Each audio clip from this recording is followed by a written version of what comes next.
আসসালামু আলাইকুম।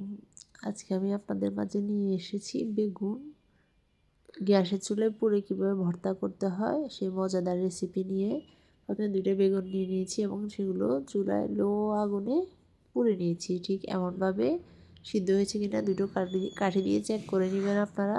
কাঠি যদি ভিতরে ঢুকে যায় তাহলে বুঝবেন সিদ্ধ হয়ে গেছে।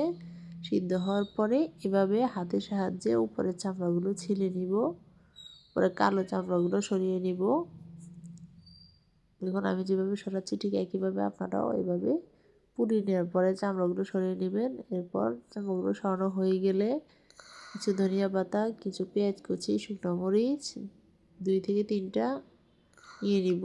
নেওয়ার পরে একটা মিক্সিং বোল নিয়ে নিব, সেখানে বেগুনগুলো রেখে পেঁয়াজ শুকনো মরিচগুলো ভালোভাবে মেখে নিব।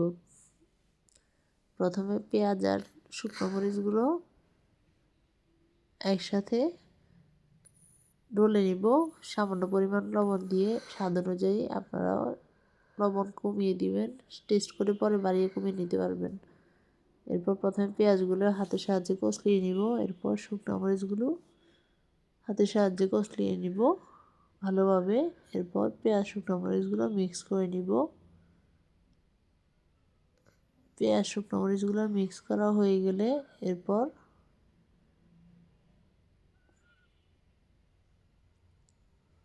বেগুনগুলো ভালোভাবে মিক্স করে নিব। আপনার বেগুনগুলো আগে একটু হাতের সাহায্যে দেখে নেবেন ভিতরে কোনো পোকা আছে কি না।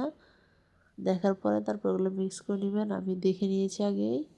এরপর বেগুন, শুকনো মরিচ, ধনিয়া পাতা সবগুলো একসাথে ভালোভাবে মেখে নিব। হাতের সাহায্যে খুব ভালোভাবে মেখে নেবেন। মেখে নেওয়া হয়ে গেলে পরিমাণ মতো সরিষার তেল দিয়ে নেবেন। এই ভর্তায় সরিষার তেল যত বেশি হয় তত খেতে অনেক স্বাদ অনেক গুণে বেড়ে যায়।